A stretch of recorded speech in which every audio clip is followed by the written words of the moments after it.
everyone, it's Dr. Annie Fenn. I'm a physician, a chef, and the founder of the Brain Health Kitchen. And I'm really excited to be here with you all today for Brain It On, where we're gonna be talking about all the ways you can nourish your brain. So today I thought it'd be really fun to make an easy frozen dessert that you can enjoy all summer long. So I'm gonna show you how to make wild blueberry frozen yogurt. It's super easy, I promise. You don't even need an ice cream machine. Here's what you'll need. 3.5 cups of frozen blueberries, 1 cup of plain unsweetened yogurt, a few tablespoons of maple syrup, and just a tiny pinch of salt. Now, you can use any kind of blueberries you want. I'm using wild blueberries from the grocery store, but you could also use regular blueberries, you could use blackberries, you could use berries that you brought home from the farmer's market and that you froze yourself. Now make sure that your yogurt is super cold, right from the fridge, and make sure that it's unsweetened. I'm using a plant-based yogurt because I love cashew milk yogurt. I don't want you to have any yogurts that contain added sugar because there's gonna be plenty of sweetness from the blueberries, number one, and number two, added sugar is just not good for your brain. So what you're gonna do is get out a food processor. You could also use a blender, works completely fine. Add your blueberries to it. Add your yogurt.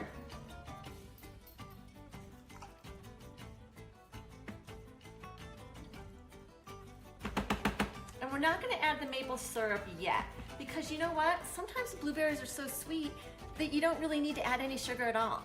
So I'm gonna have you blend this first and then taste it. And if you still think it needs a tiny bit of additional sweetener, we'll add a little bit of the maple syrup. I'm also gonna add a pinch of salt. Not too much, but a little bit of salt can bring up the sweetness of the berries. All right, ready? 30 seconds to wild blueberry frozen yogurt.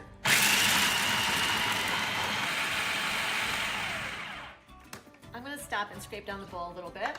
Oh, it's looking really good. And there you have it, wild blueberry frozen yogurt. So easy, just a couple ingredients. And everything in this dessert is good for your brain. From the wild blueberries that provide fiber and flavonols, especially anthocyanins, which are super brain healthy phytonutrients, to the yogurt, which is a good source of protein, as well as probiotics that will help you cultivate a healthy gut microbiome, which your brain loves. I really had fun making this with you today, and I'm happy to answer any of your questions about cooking and eating for brain health in the panel discussion. Really good.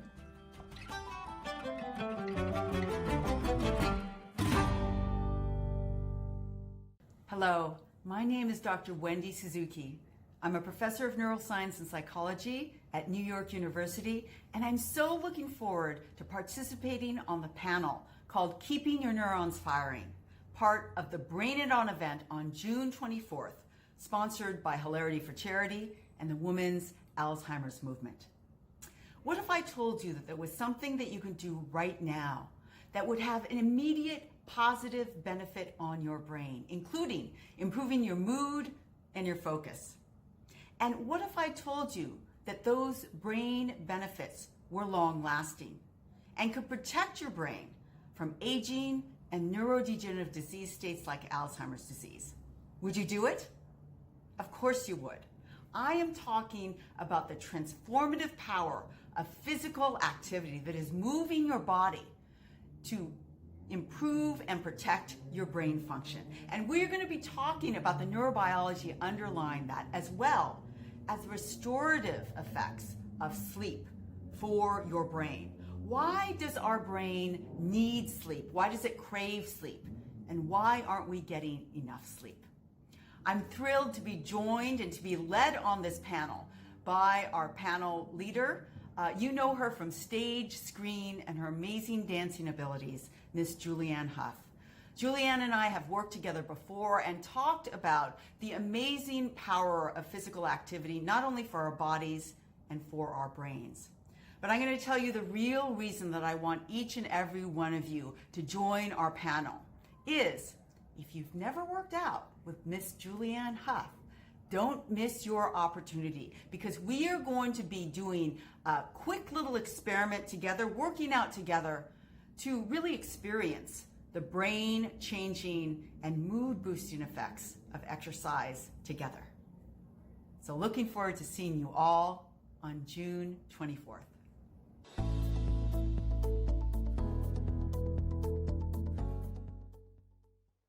Hello, my name is Deb Glasser, and I'm the head of the U.S. Alzheimer's franchise here at Biogen.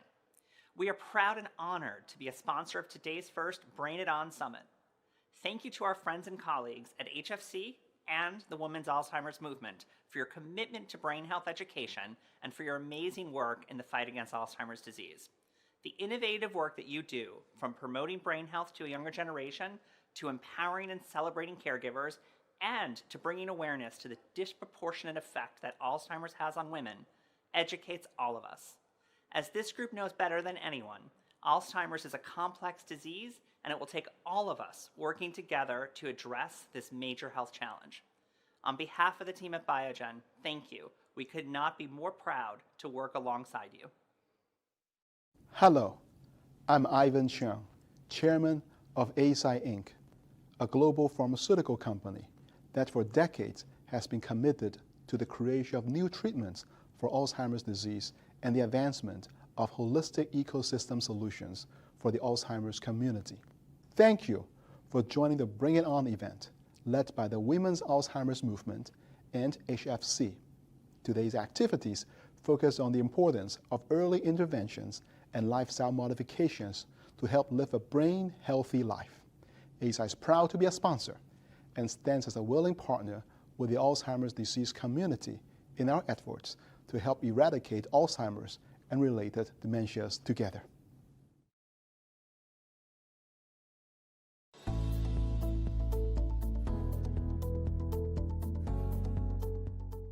Hello everyone, I'm Dr. Dharma Singh Khalsa, President and Medical Director of the Alzheimer's Research and Prevention Foundation. I'm delighted to be here at the Brain It On conference with Maria and Lauren and all the other experts. What I'd like to share with you is our research on a simple memory meditation exercise known as Kirtan Kriya, a singing exercise. So it goes like this. It has a breath, and the breath is just natural. Let the breath just come and go. There's a posture. You sit up straight, like a yogi, and then there's a mantra, or a sound. In this case, the sound is sa, ta, na, ma. Sa, ta, na, ma. With each time that you touch the fingers, you're going to be saying the sound. So it's sa, ta, na, ma. This mudra activates the brain. So you have the breath, the posture, the mantra, the mudra, the fingertip positions, and then you're going to have a little focus of concentration. Each time you say it, it comes in the top of the head, out the forehead. So it goes like this, just easy. Sa, hands, remember, on the knees. I'm just picking them up. Sa, ta, na, ma. Sa, ta, na, ma. Sa, ta, na, ma.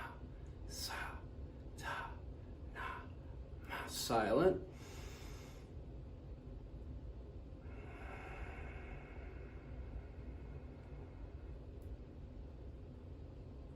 Now we're going to whisper. Sa, ta, na, ma. Sa, ta, na, ma. Sa, ta, na, ma. Sa, ta, na, ma. Then you inhale at the end of the 12 minutes. Bring your energy up, up, up. Excellent. To find out more, please go to alzheimersprevention.org, and I just want to remind you, this little memory meditation can prevent and reverse memory loss. It can create a lot of positive changes and create inner peace and spiritual fitness. alzheimersprevention.org. I'm Dr. Dharma Singh Khalsa. Thank you very much.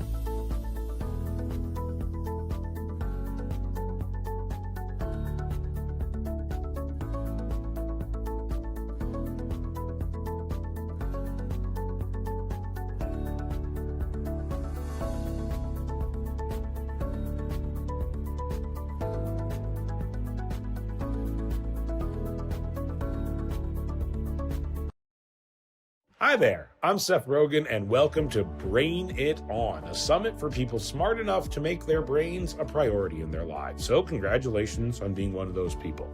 Today's event is being hosted by HFC and the Women's Alzheimer's Movement and features incredible experts, scientists, and doctors who will share information on how to help you improve your brain health and prevent Alzheimer's. You will have the choice of joining one of 4 breakout sessions focusing on nutrition, exercise, the power of mindfulness, and what women need to know about their brains. And just because we believe in having fun, we have some special non-geek guests as well, including Apollo Ono, Liz Hernandez, Julianne Hough, Rocco DiSpirito, and more. Best of all, you have 2 amazing hosts, Maria Shriver, founder of the Women's Alzheimer's Movement, and my wonderful wife, Lauren Miller Rogen, founder of HFC. And now, let's brain it on.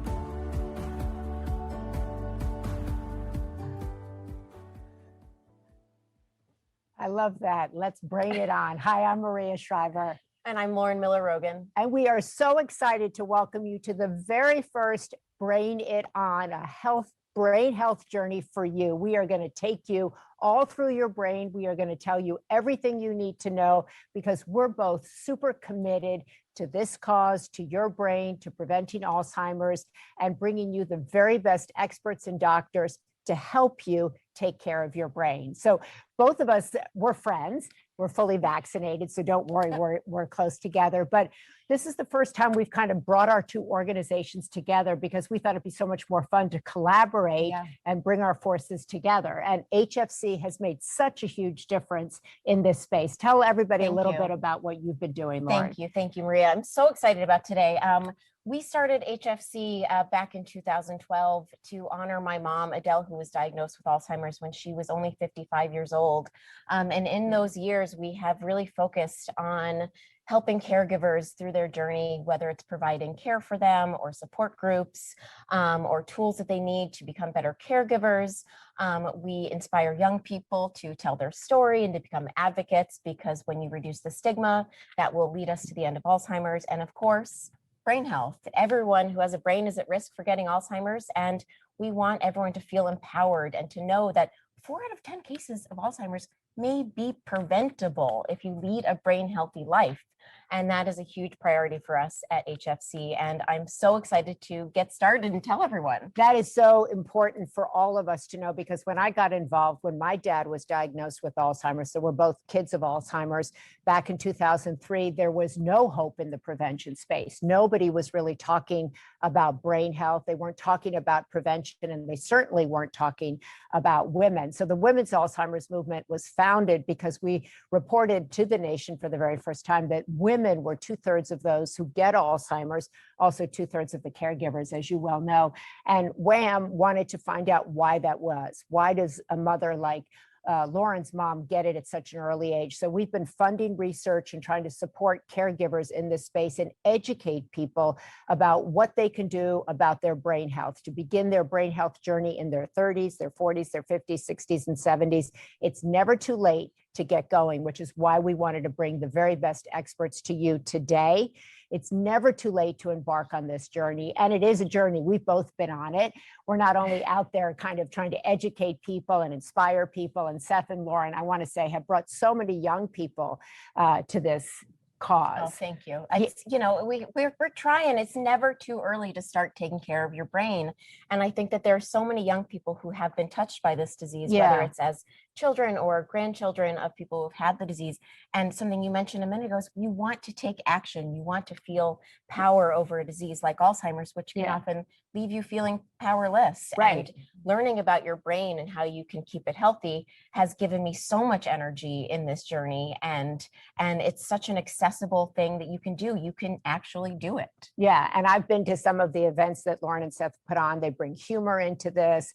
They bring hope into it. And we try to do the same with the Women's Alzheimer's Movement. And I firmly believe that if women were really focused on this disease, we would be the catalyst to find a cure for it. Because when we put our minds to something like this, no matter what it is, we get results. And that's why we're co-anchoring this special. This is my great co-anchor. Trying my best to keep up with the pro.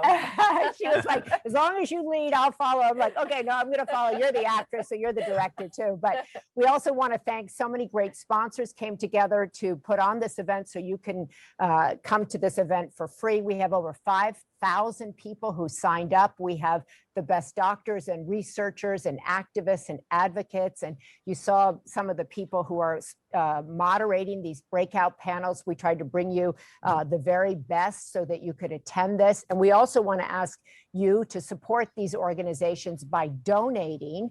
Yes, we want to ask you to donate. So you go BRAIN 91999.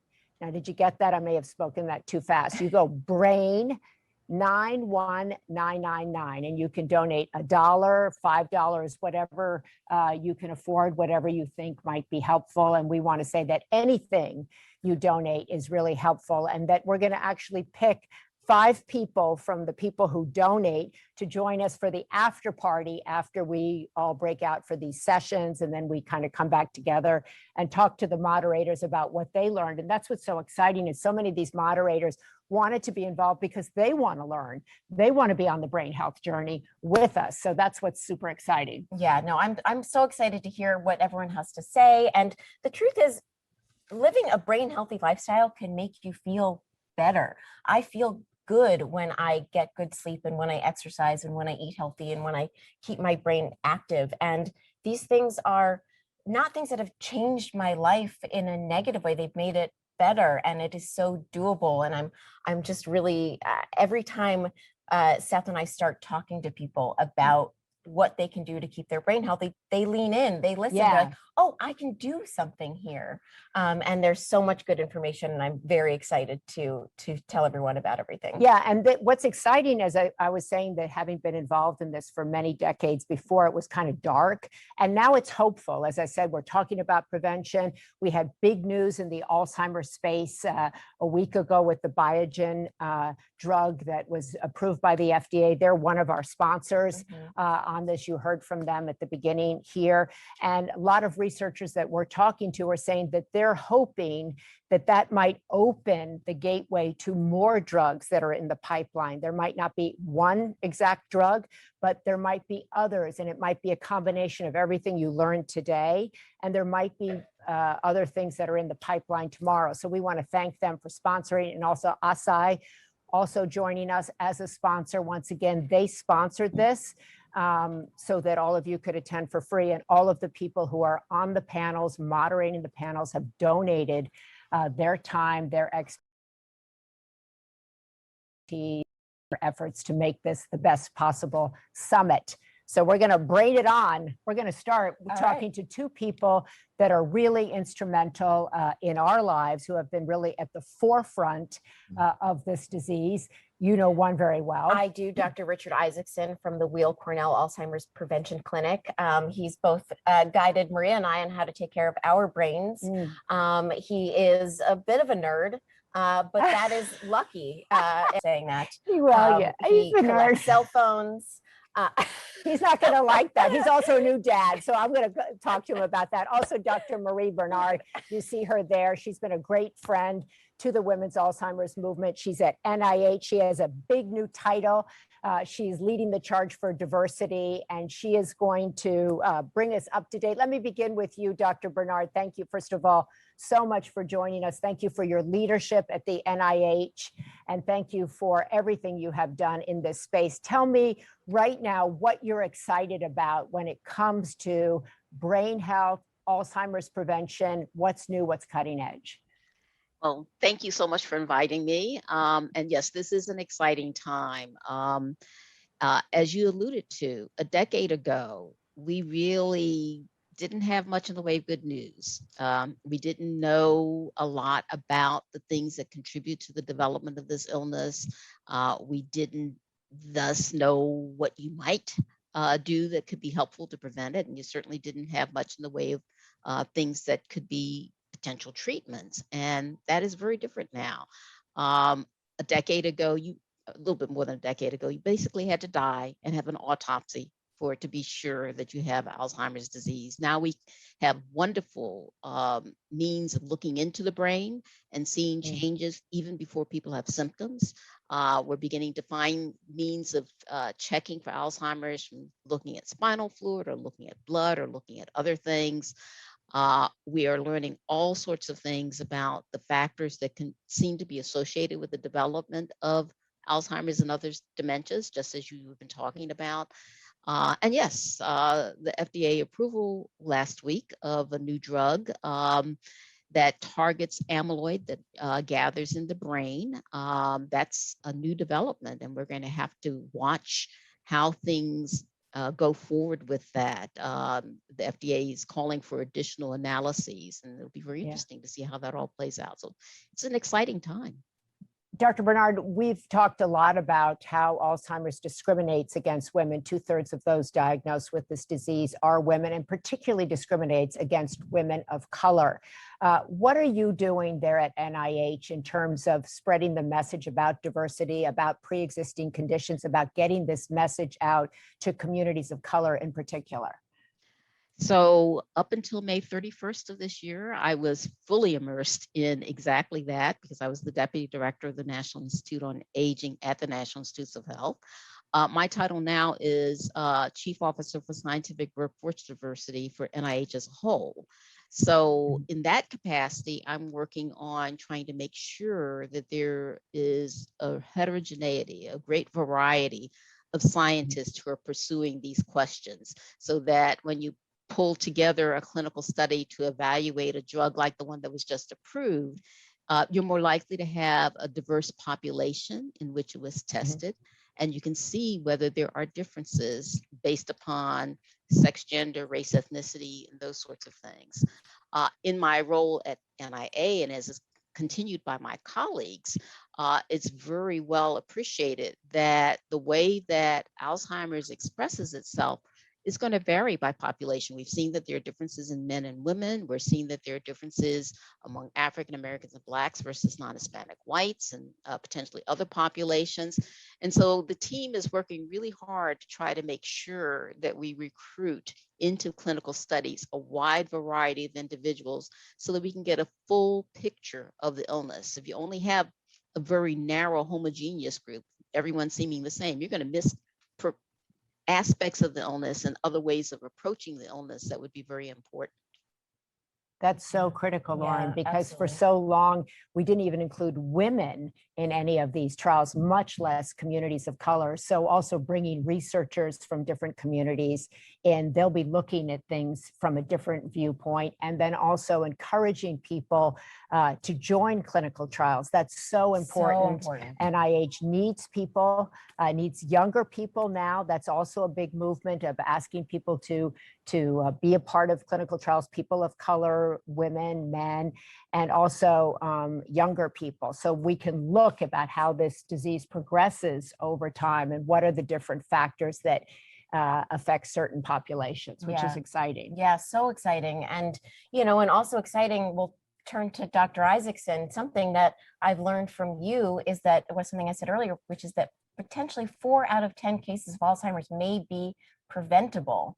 We're going to dive into these things as we go on throughout our day, but maybe you can give us an overview of prevention of brain health. How does someone get started? Sure, but I first have to say you did call me a dork at the outside of this presentation, or a It's a nerd, nerd. or something. No. I got these cool sunglasses. Am I any cooler now? Don't take No, them okay, off, sorry, Richard. okay. Answer the question. Okay, sorry. So, so having a sense of humor, first of all, is one good thing to help brain and de-stress. So that was there. There you go. So 4 out of every 10 cases of Alzheimer's may be preventable if that person does everything right, because there are many cases out there that are based on and fast forwarded by something called modifiable risk factors.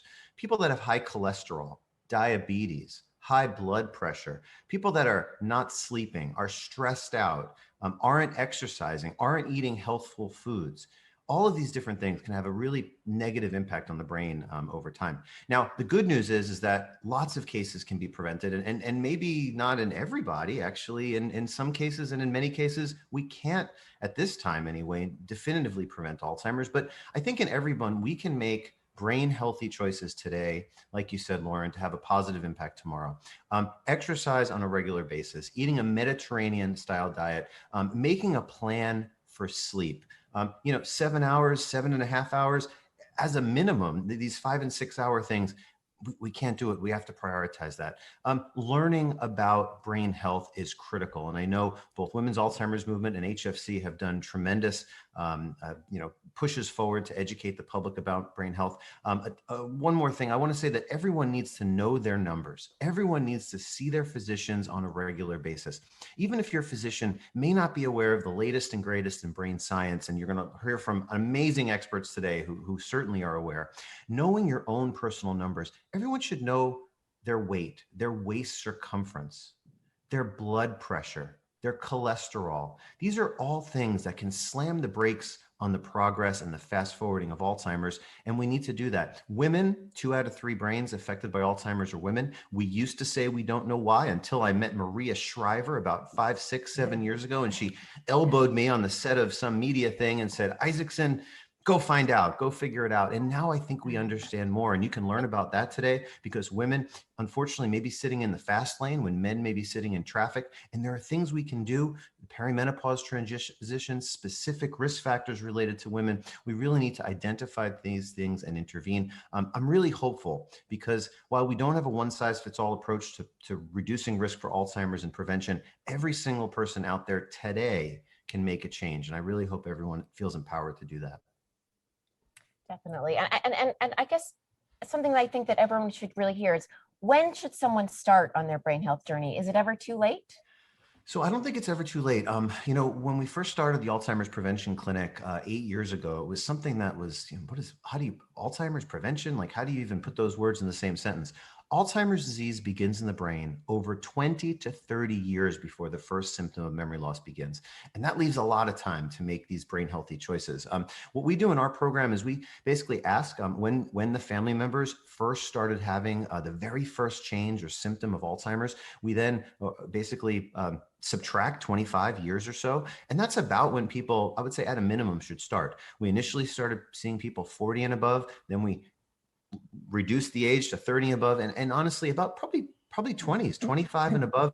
Honestly, even people in grade school and in high school and college, wearing a helmet while riding a bike, not smoking. These are things that just really can have a positive impact on the brain. And those things need to start even younger. So I would say anytime. Our research has shown that, there's a cutoff about the age of 61. People below the age of 61 did better in terms of cognitive outcomes when they followed this kind of tailored plan. But people above the age of 61 still responded. It just took a little bit longer to get there. So I think anyone at any age can do this. I think it's really important if you're 62, 63, 64, 65, don't freak out. I think embark on this journey today. I think there's a lot of fear, particularly in the boomer population, 10,000 people turning 65 every single day, worried like it's too late. It's not. Everything we're telling you today, you can start today. And that's why we have these breakout sessions. That's why we focused them. I think, as Richard was saying, particularly for women, we're going to have one on women and hormones. We're going to talk about nutrition. Richard has written an Alzheimer's prevention book. There's a lot of data now on nutrition, exercise. Every doctor I've spoken to said, if you could tell people one thing, exercise, exercise, exercise, right? Diet, women, as you just said, hormones in particular, and meditation. Meditation, you were saying that's hard for you. If I can meditate, anybody can meditate. I mean, I would love to see this, honestly, because she's always going. Wouldn't that be incredible? Yes, you'd have to come over about 6 a.m. and I'll give you, if you donate a lot of money, somebody can come over and watch me. My foot does tap. but then it slows down. But those are our sessions today. They're moderated, as we said, as you saw at the top of the hour, with really interesting people. And so how are you going to go to these sessions? You're going to scroll down and you're going to find your session, right? And then you're going to press the button and you're going to go off and you're going to find the session that speaks to you, that you want to hear more about. And then you're going to stay there for about 30 minutes. Then you're going to come back here with us and we're going to talk to the moderators of those sessions, what they found out, what they learned, what surprised them, what intrigued them. And so we're going to all kind of come together and then we're going to go on to our after party. So find the session that speaks to you, that you are interested in.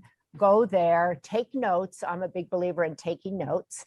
Take notes so you can remember what Marie said, what Richard said, and what you learn in these sessions, because the whole point of today is to educate you, enlighten you, inspire you, and ignite you to actually get going. It's not too late. If you're my age, her age, it doesn't matter. Just get going. So Right. find your session and go. I think first, are we doing a video? Oh, do we have a video first? I think we have a video from my adorable husband first, actually, I believe. And then we're going. Okay, because Sandy told me we're going now. Oh, sorry. So, but maybe I we'll may go be to wrong. Seth now. So where should we go, Sandy? Should we go to Seth or should Yeah. we'll go to Seth? So let's go to Seth because he'll Okay. make us laugh and then we'll go to the sessions. Seth, where are you? Hi there, I'm Seth Rogen. I'm very sorry I can't be with you live today. I'm currently on set filming a TV show. I hope you are enjoying Brain It On. After hearing from experts like Dr. Isaacson, Lauren and I started taking steps to protect our own brains a few years ago. We've incorporated HFC's 5 brain health habits into our daily lives. We have a great sleep routine that includes us going to bed at the same time each night and keeping our room very cold. We learned to make pottery, which makes us happy and calm, and we are learning to make glazes, which challenges our brains. We found exercises we both enjoy, like hiking and HIIT training, and we eat healthy foods like vegetables and salmon, even though we don't love that. These are easy to do and important because science tells us that 4 in 10 cases of Alzheimer's may be preventable. Today's event will help you start your own brain health journey. In a minute, you can join one of 4 breakout sessions focusing on nutrition, exercise, the power of mindfulness, and what women need to know about their brains. Each breakout session is filled with a great mix of doctors, scientists, experts, and also celebs like Rocco DiSpirito, Liz Hernandez, Julianne Hough, Apollo Ono, and more. So enjoy the breakouts, and when the event is over, you'll be ready to start your own brain health journey. And now, back to you, Lauren and Maria. Even if you don't like salmon, you're eating it, right? We are. Well, I like salmon, luckily, but they're definitely, it's the salad for me, and I really have to try. But I do it. But green leafy vegetables, not my favorite, but they're important. So I like make my it taste good. vegetables, salmon. I have tried in every incarnation, cannot get it together, but I keep trying. Okay, so now you're going to go to that orange join now button and you're going to go to the session that you signed up for or that you're interested in, whatever you want to do. They're all great. They're all interesting. And then we'll come back here and talk with all the moderators of those sessions. So you'll be able to hear what happened in the session that you didn't go to. So there you go. The breakout sessions are beginning now. Go to the orange join now button that is next to your choice and press it. And boom, I guess you'll go in there.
Okay, welcome back. Welcome back. So we have some good news and some bad news. All right. The good news is too many people showed up. And the bad news is that they didn't get included in the breakout sessions. But then there's now more good news. So first of all, let's say we're sorry about that. Very sorry about that. Very sorry. We're like really, really sorry. But the good news is we're going to get every session for you. We're going to email you all the sessions. We're going to post it on the websites, but you are going to get a full download of everything that happened so you don't miss anything. All 4 sessions coming directly to you.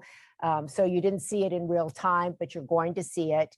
And we apologize for that. But it just tells us that everybody wants to find out about these 4 areas and they want to go on a brain health journey. So we're excited about that, but bummed that everybody couldn't get in. Yeah. But we have the appreciate the patience, Yeah. and we, have our amazing moderators joining us. That's right, we do, because they're going to tell us what happened in their sessions, and they had to handle people not being able to get in. So bravo to all 4 of them, and we're so happy they're all joining us. We were able to listen in. We did listen in. Yes. And heard some good stuff. And I feel like there was a lot of really good, useful information shared. That was the whole point. So we want to welcome back Juliana Ho. We want to Rocco DeSpirito, Liz Hernandez, and Malika Chopra, and all of them are experts in their space. So Julianne, let me start with you because everybody knows you from Dancing with the Stars, and you've also just started a whole new company, and you're really into brain health and exercise. What surprised you about your session? First of all, thank you so much for doing it. But what surprised you?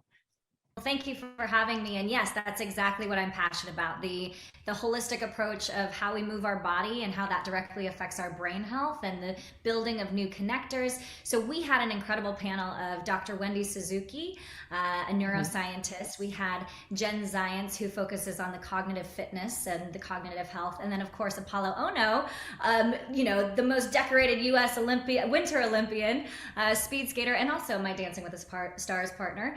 And it was just an incredible conversation of learning about neuroplasticity and how we can build new connectors in our brain, the function of movement, our positive thinking, our emotions, and how that really affects the new growth cells. And then, of course, we had this really beautiful immersive breakout at the very end that Dr. Wendy Suzuki led us through, where she got us up all on our feet. We were saying positive affirmations while moving our body. And it was just amazing to watch this neuroscientist who is just living her best life, having so much fun, and showing us what is possible. We can be very thoughtful and conscious about how we're dedicating our function to help our brain, but it doesn't mean that it has to be boring or hard. It can be really fun. And in fact, the more emotion, the more excitement, the more creativity that we create, it helps build those new brain cells. So it was just beautiful and amazing. And thank you for letting me be a part of this and share. Oh, are you kidding? We're so happy because you're just such an inspiration to so many people. I watch you and I'm like, in my wildest dreams, could I move like you? But I know you've really been, I think, involved in this space, trying to urge people that it's not just about moving your body, but what that does to your brain, to your mood. And you've been talking to researchers and scientists, and you have a new company called Kinergy. But did you hear anything in there today that made you step back and go, wow, I hadn't thought about that. I didn't know about that. I think one of the things that I recognized in my life was that dance has been a superpower. And I started very early on, and a lot of people can be intimidated by the fact that, well, I haven't found my superpower yet. And the superpower is that we have this anomaly, this brain inside of our head. And that is the extraordinary thing. And so we all have a superpower. It's just about how we use it and how we actually focus on our creativity and how we have innovative conversations. Because after this last year, this is what Jen Zients talked about, was over this last year it's been super challenging, and we've got into a comfort zone of not being innovative with our thoughts because we've been home and done what's comfortable. So now coming out into the world again and being creative in how we have conversations, I said, I feel like I have no personality. I don't know how to have a conversation anymore. And then she recognized, she was like, no, but this is where we actually grow, is by thinking and being creative of how we communicate with people, and that our creativity comes alive. And instead of being surface level, how do we get deeper? How do we have deeper conversations to connect with individuals?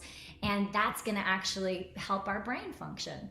And you don't think about like interaction and relational when you think of building new brain cells, but that's what life is about. It's about creating memories and experiences with people and getting to know each other and feeling those emotions. And that's what builds our new, it's like a bubble bath, getting these new connectors in our brain. And I just thought that was really fascinating. It's about relational connection.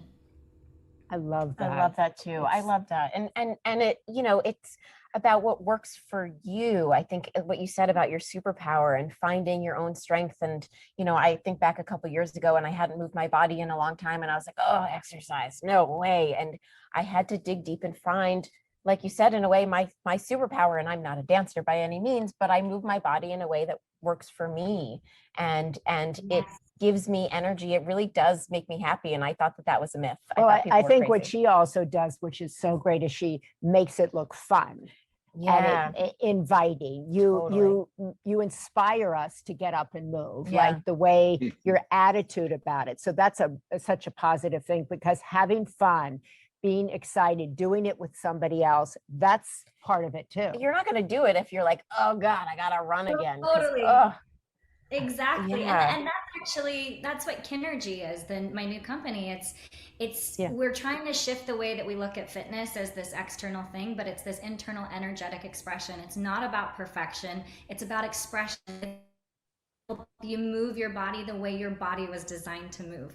And so, Lauren, I love that you said that, because it's not about what you look like. It's about how you feel. And when you feel amazing, your belief systems change. And when your belief systems change, your actions change. And then your whole life changes. So I thank you for saying that. And again, thank you for having me. This is I'm so passionate about life. And this is life-giving. Thank you. That's so great. Julianne Hough, that Thank is you. just such an inspiration, such a leader in this space. And I've seen her, and we're so glad that you joined us. And I want to hear more about Kinergy and watch it grow and be involved and help you guys out. And so that's exercise is such a big part of the brain health journey. So we're so great that she joined us. Now, Rocco. Yes. Another Hi. Of course. Nutrition. Yes. Oh my goodness. Yeah. We popped in a little bit. We heard a bit about the discussion about sugar, which of course we want to hear a bit more about, but I know that you have a real passion for making things that are delicious synonymous with also being healthy.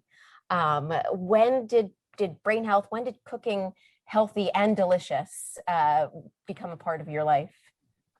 Thank you for putting it that way. That's something I've been saying for a long time, that healthy and delicious are not mutually exclusive. I really appreciate being here with you guys, Maria and Lauren, and of course, all the other panel leaders. And of course, I was lucky enough to be joined by Dr. Annie Fenn and Dr. Aisha Shirzai, who are neurologists and brain-focused physicians who've written and are in the process of writing books on the subject. And I had tremendous amount of knowledge. And what was wonderful to hear, and so much of what they had to say was confirmation that a lot of the things we've been hearing for about 10 years, I would say that the last 10 years was a very special time for very high quality information and research. The previous 20 to 30 years, lots of research, not sure it was very high quality. And in the last 10 years, we've certainly confirmed that a diet full of sugar is not good for you, and that includes alcohol, unfortunately, everybody. And the doctors that joined me today confirmed that, and they also confirmed that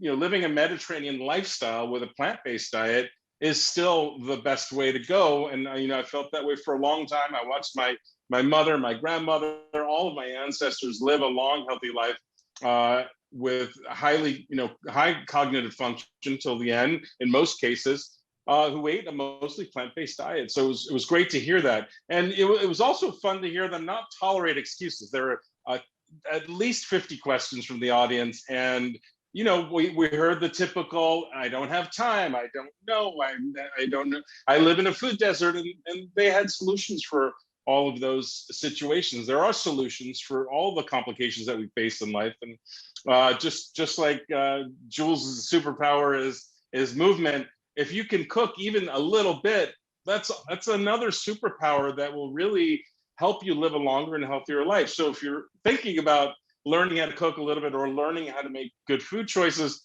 this is a really great time to do it. It's never too late. Rafi, did anything that either of them say surprise you? We came into the sugar is sugar is sugar is sugar, get rid of it. I was a Don't buy little anything surprised packaged. by that. Yeah. I've been a proponent of coconut nectar for a while. It's very high in fiber, very low on glycemic index. It's got a low sugar impact. It comes with a lot of the fiber that they spoke about being so important. And, at the end of the day, there's a certain amount of, glucose that you consume when you consume any sugar. I was happy to hear that they support monk fruit and stevia. I've been a fan of both for a long time. There's still a tremendous amount of confusion when it comes to those two ingredients, confusing those with lab-made chemicals that appear to be natural sweeteners but aren't. And I was surprised to hear that coconut manna, coconut butter, was not their favorite fat. I happen to love it for both external use and internal use. It's great as a beauty product. It's great as a food ingredient. But Dr. Shazai said no to coconut nectar, coconut butter and coconut nectar. I don't think I knew that one either. Right. I'm going to have to go back and do more research. Yeah. Yeah. I think that I like what you said, Rocco, the last 10 years, we were talking originally, I was saying so much that's out there right now didn't exist when I was Lauren's age. And really in the last 10 years, we're talking about nutrition, food as medicine, and food as being able to reduce brain fog, improve mood, focus, deal with type 2 diabetes in particular. How have you changed your own diet? How do you approach food differently based on what you're learning? About 15 years ago, I had an issue with declining health, and I had that talk that everybody has with their doctor. Luckily, I was still in my 30s, and I had to have the big breakup with sugar. It was a tough breakup. There were a lot of tears. It was definitely a toxic relationship, and that includes alcohol. And listen, I still have my troubles with it, but getting rid of sugar and sugar-based snacks and simple carb-based snacks is an absolute must first step. Unless you're a triathlete or a dancer or someone who's burning 5,000 calories a day, there's just no need for it, no use for it. Our bodies can't process it. We can't use it as fuel. We're going to store it as fat. It will cause brain fog. It will cause neurodegenerative diseases. I think, like I've said in the past, if you've had a toxic relationship with a human being and felt the benefits once you've gotten rid of that person and know how it feels to be emancipated from that relationship, you'll feel the same with sugar. It'll feel immediately better. So give it a try, even for a day, Okay, I've talked to a lot of people in this space. No one has equated it with the toxic relationship, but that's helpful. That's helpful, Rocco. I'm going to give it to you. I guess so. We'll look at it that way. Sometimes I'm like, but I can't let go. I love you, sugar. I love you. But he's right. Sometimes the doctor has to do it, or your kid or someone who loves you has got to say, no, stop this, right? And I think we're hearing a lot, certainly in this whole COVID period, we're hearing a lot about mood, about brain fog, and kind of people are beginning to equate some of that with their food and what they eat in the morning and how they're able to concentrate, and also getting kids very early on a nutrition program that helps with their learning, that helps with their attention, that helps with their brains. Yeah, right? and an active lifestyle. The opposite of a sedentary lifestyle. We've all been sedentary for a long time now, and I think we've all forgotten a little bit what it's like to be moving all the time. So getting back to that lifestyle quickly, I think we can all agree will have a positive impact. I also really appreciated that both Dr. Shazai and Fen live in areas where they can forage local ingredients, and they talk about local, but they also talk about cooking a lot. They both cook a lot, and their favorite foods was pizza. They both eat a lot of pizza. So if there ever was a need for proof that healthy and delicious are not mutually exclusive, two neuro focused doctors, one's a neuroscientist, one is originally an OB/GYN doctor, but is focused on the brain health now, agreed that pizza is probably a great food to start with and part of the Mediterranean diet. I thought that was very surprising to me, but super fun. That's great news. The best thing I've heard all day. Yeah, break up with that toxic sugar guy and start dating pizza. Find the pizza We're person, gonna thank you, Rocco, so much for You're welcome. It's my superpower pleasure. in the kitchen. We have a superpower dancing with your body from these two extraordinary individuals. I have to say, I'm looking for a different superpower, but I'm hoping that maybe eventually I'll have one of those. And we have somebody else. And of course, we have Liz Hernandez, who's joining us. She is a journalist who has prioritized brain health in her life. And she spoke with 3 amazing doctors about women and the role that hormones play in brain health. Liz, did you learn anything new in your incredible conversation today? Well, first I want to say, Maria, Lauren, thank you for having me. Yes, I felt very lucky to be sitting in a room with such educated, just all-knowing women when it comes to dementia and Alzheimer's. Okay. What I took away was the 3 C's, and that is that our brain wants to be cared for, our brain needs compassion, and our brain needs connection through community. And I'll start with the first one, in being cared for. Just understanding that while our brain, a lot of times, whether it's pre-menopause, going through menopause, after menopause, there's a shift happening in the brain. And while that our brains are changing, is that we have to make sure that we're looking at what is causing us extra stress, what isn't good for our diet, make sure that we're getting enough exercise. Dr. Britton said it beautifully, our brain is an energy machine, and we have to look at the flow of energy that's constantly coming in.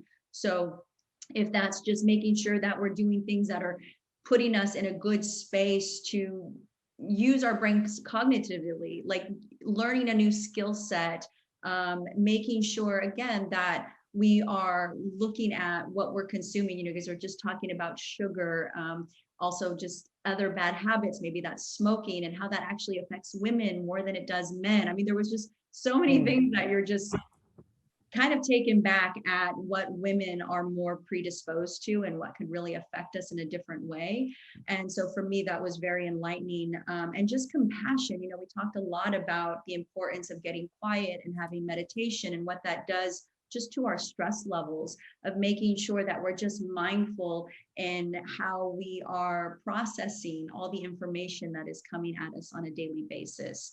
And just, even if, I think Dr. Caldwell said it best, she says, even if you're sitting for 5 minutes and just saying to yourself, I'm thinking a lot right now, it's self-awareness to say, I'm thinking a lot right now. And at least you're kind of learning to calm down the nervous system a little bit. And the importance of connection and community, of not isolating ourselves, is extremely important as well. It's making sure that our synapses are firing, that we're getting those new experiences. And overall, I think too, another thing that was really important to highlight was just the fear of, if someone in our family has had Alzheimer's or dementia, and feeling like that is my destiny, and that is not the case. I think Dr. Mosconi said it best. You can say, I am my mother. I look just like her. We have the same hair. We have the same nose. We have the same eyes, or the same smile. That doesn't mean you're going to get dementia or Alzheimer's.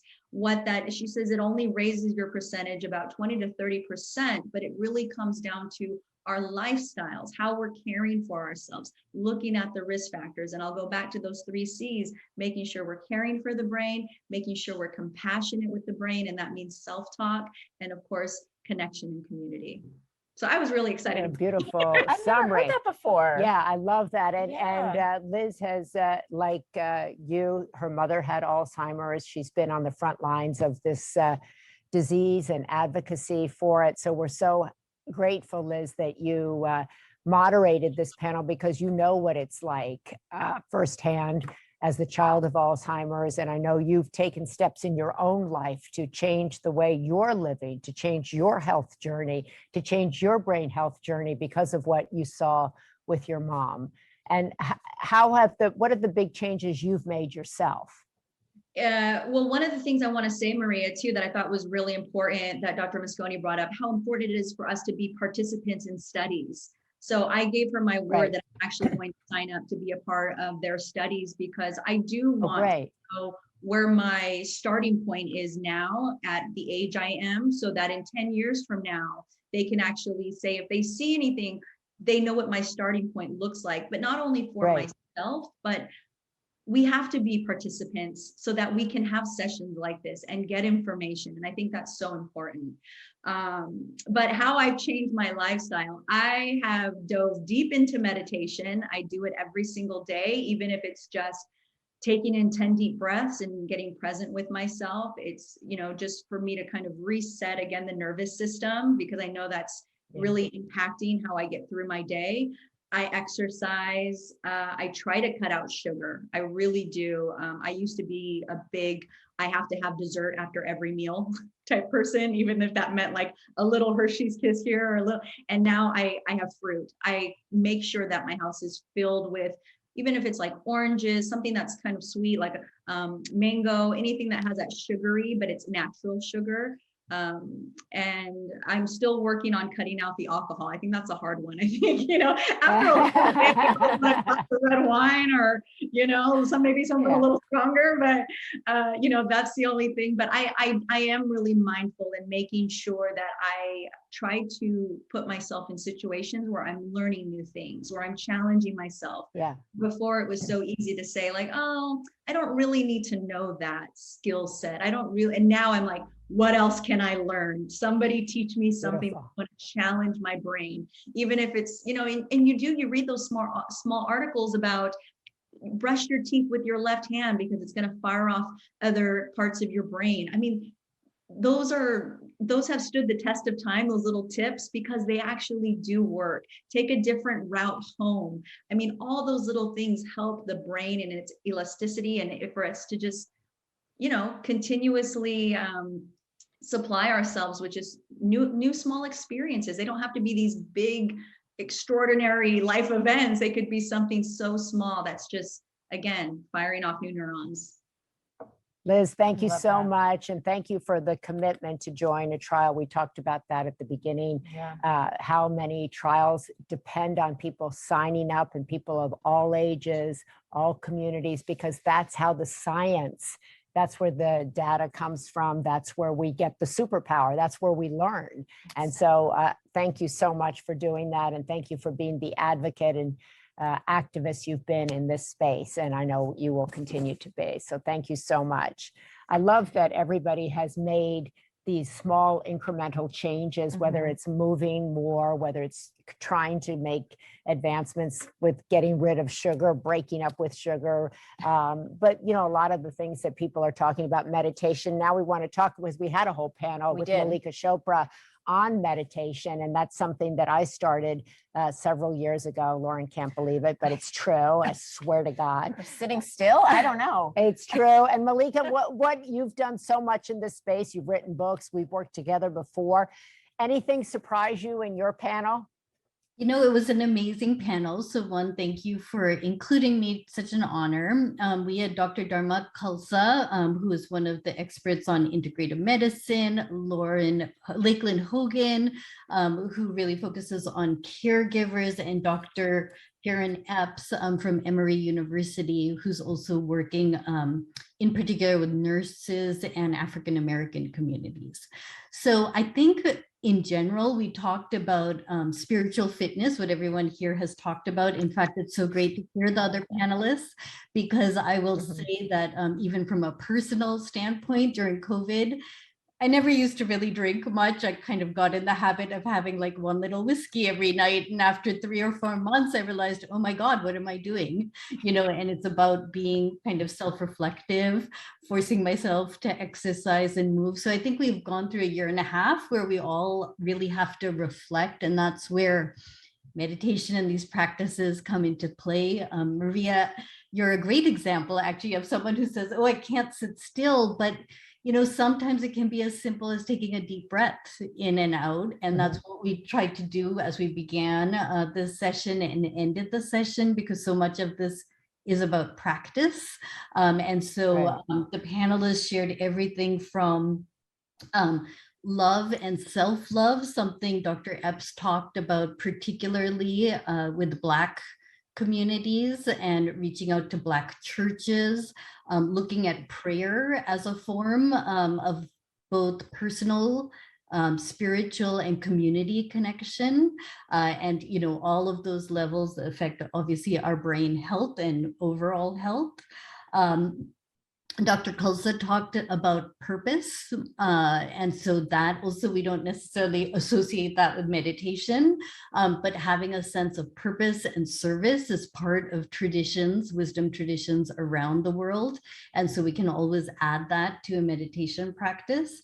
And then Dr. Hogan actually talked a lot about self-care for caregivers, for nurses, and the importance of support groups, asking for help. So while the conversation was around meditation, faith, and emotional well-being, it really incorporates that holistic, integrative lifestyle. And I loved Dr. Khalsa uses this term spiritual fitness. And so, how do we merge stress reduction, basic well-being, and psychological, spiritual well-being into all of our practices? I love that. I love the description of spiritual fitness. It really creates such an image in my mind to create purpose while you're working out, which I think is so important to just move your mind. Yeah. You don't have to move your body. You can move your mind, and that can help your journey and help your brain. And you can quiet your mind. There's so much coming at people today. And I think so many people, when they're talking about the brain health journey, right, they talk about, relaxing, getting rid of the stress. And that's so much easier. I used to hate when somebody said to me, relax. I'm like, I would if I could. Hello. But I think that meditation, or looking at it as spiritual fitness, as a different connotation. It's why words are so important, right, Malika? You just kind of think about it as a practice, as a purpose, and as spiritual fitness for your brain. That'll help you. And I think one of the things I've learned in working with children is find, just like everyone else said, find what practice works best for you.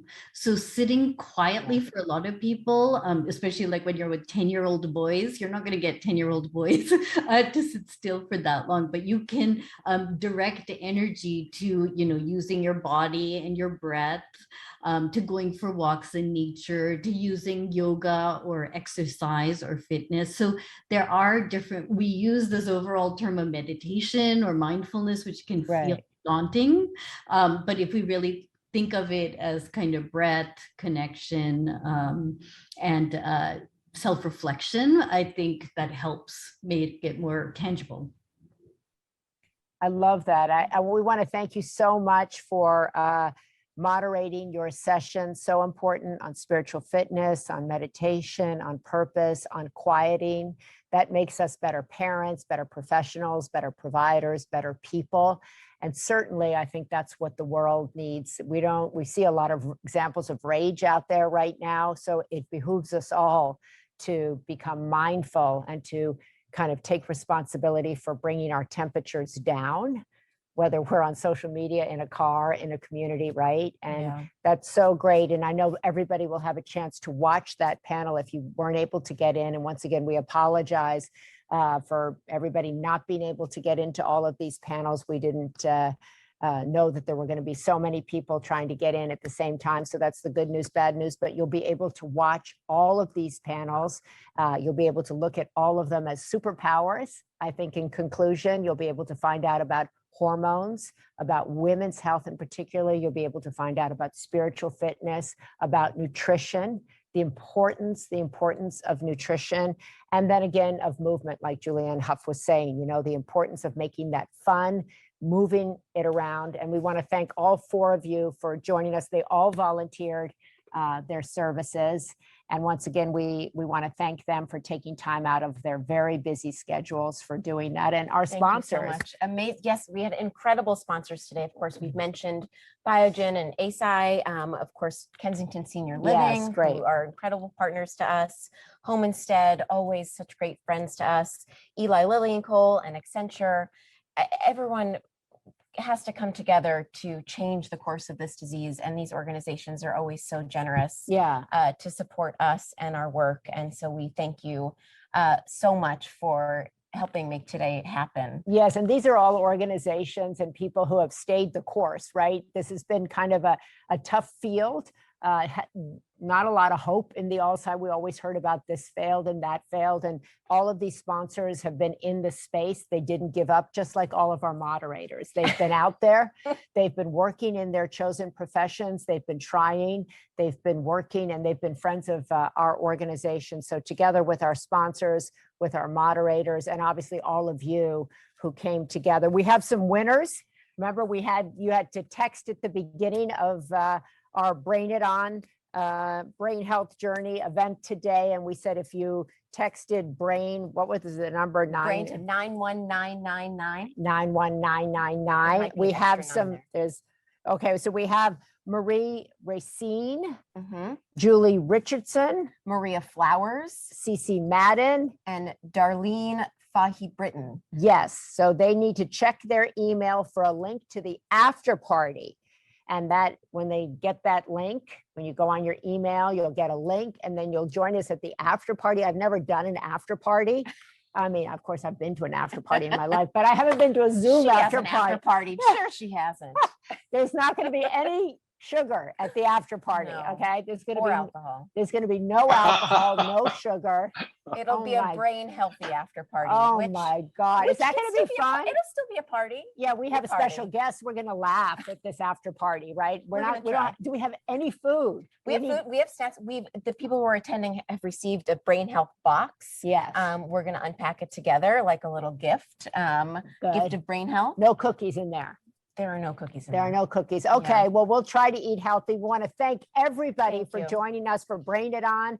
Don't forget, you will get all 4 of these breakout sessions direct to your inbox. We want to thank you so much. And next time we're going to plan for thousands and thousands of more people who will crash into these seminars. But we want to thank you so much for joining us. I'm Maria Shriver. I'm Lauren Miller-Rogan. And we want to thank you for taking this journey with us.